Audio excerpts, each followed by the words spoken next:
वाकई जो 3-4 दिन जम्मू कश्मीर में एक तरफ से देखा जाए तो जंग का ही माहौल बना हुआ था, उसमें सबसे ज्यादा अगर कोई इलाका पार की शेलिंग और बमबारी के लपेट में आया वो पुंछ, और बहुत अरसे के बाद पहली मर्तबा पुंछ शहर के बीचों बीच शेल गिरे, बमबारी हुई। इसमें हमारी 13 कीमती जानें जो हैं वो हमने गंवाई।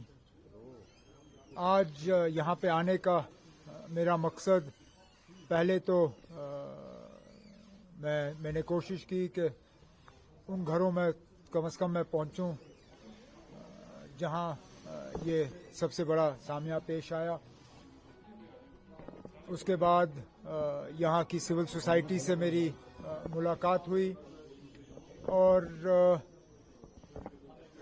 मैंने पुंछ के लोगों को मुबारक किया जो इस मुश्किल दौर में उन्होंने हिंदू मुस्लिम सिख इत्तेहाद और भाईचारे का जो माहौल है उसको कायम और दायम रखा।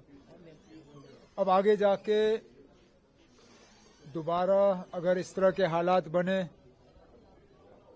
तो इतना जानी नुकसान ना हो, उसके लिए कुछ मशवरे, कुछ सुझाव सिविल सोसाइटी की तरफ से हमें मिले हैं और उन पे हम अमल जो है करना शुरू करेंगे। उमर साहब, इस बार पाकिस्तान की शेलिंग ने रिलीजियस स्ट्रक्चर, रिलीजियस इंस्टीट्यूशंस, गुरुद्वारास, मंदिर, मदरसास को भी हिट किया। उन्होंने इस शेलिंग के दौरान किसी एक मजहब को निशाना नहीं बनाया, बल्कि जिस तरह पुंछ के लोगों ने हिंदू मुस्लिम सिख इत्तेहाद का जो सबूत दिखाया, इन लोगों की बमबारी भी इसी तरह रही।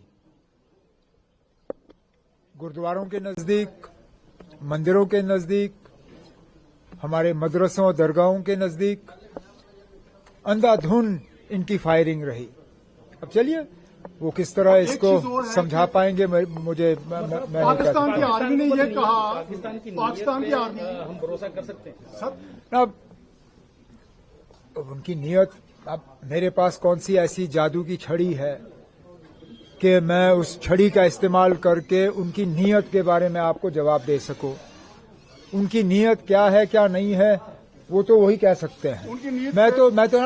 मैं तो सिर्फ जो जमीनी हालात हैं उनको देख के बात कर सकता हूं। और फिलहाल जो खबरें आ रही हैं, अब लगभग 24 घंटे हो गए, सीज फायर जो है वो लगभग कायम और दायम है। पाकिस्तान की आर्मी एक चीज और कह रही है कि इंडियन आर्मी ने गुरुद्वारास को टारगेट किया, बहुत बड़ा फॉल्स प्रोपेगेंडा जो 2 दिन से। अब वो तो फॉल्स प्रोपेगेंडा करेंगे ही। हकीकत क्या है, असलियत क्या है वो आप जानते हो, मैं जानता हूं, दुनिया जानती है। अब इस हकीकत को वो तस्लीम करें ना करें, मैं इसमें क्या कहूंगा। सरकार कंपनसेट किस तरीके से कर रही है जो जहां डैमेज हुआ है? अभी तक तो हम लोगों को बचाने में लगे रहे। अब जबकि सीज फायर चल रहा है और सीज फायर को चले हुए 24 घंटे से ज्यादा हो गए, अब डिस्ट्रिक्ट एडमिनिस्ट्रेशन को हर जिले में, पुंछ, रजौरी, बाकी जिले जहां जहां शेलिंग हुई है, जम्मू वगैरह, बारामूला, कुपवारा, बांडीपुर, सब डीसीज को अब वाज़िया हिदायत दी गई है कि वो अपनी टीम कायम करें। उन टीम्स में जो है इंजीनियरिंग एक्सपर्ट्स भी रखें और जहां जहां शेलिंग का असर किसी स्ट्रक्चर पे हुआ है उस स्ट्रक्चर की असेसमेंट करें। जो डैमेज हुआ है डैमेज असेस करें।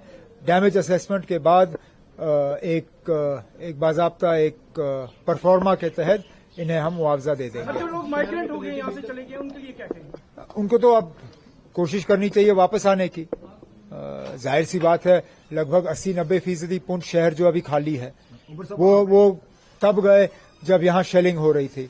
अब अगर शेलिंग रुक गई है तो उनको वापस आना चाहिए। उमर साहब, लोगों ने जो है अपना एक सवाल रखा कि सिविल प्रशासन की गलतियों की वजह से पुंछ में जो इतना नुकसान हुआ है। कौन सी गलती ना? सिविल प्रशासन यहाँ पे दिखी नहीं सर।